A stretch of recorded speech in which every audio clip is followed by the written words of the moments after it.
Hey guys, and welcome back to this channel. In this video I'll be showing you guys how you can add this easy fade in and fade out animation on CapCut PC.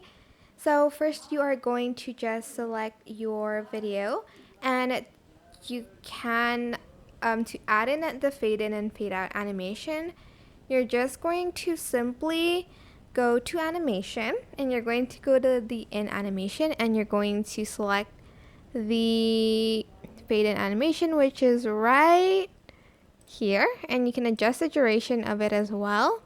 And to select the out, you're just going to select the out one and then select the fade out animation.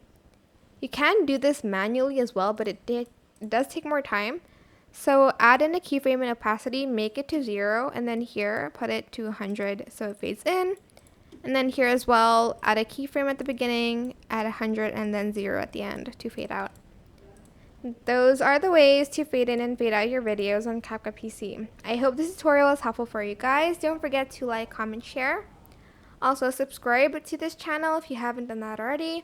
If you have any more questions, just leave it in the comment section down below. I will try my best to answer them all for you guys. And if you find this video helpful, please click the thanks button above the description box down below. Thank you so much for watching. Bye!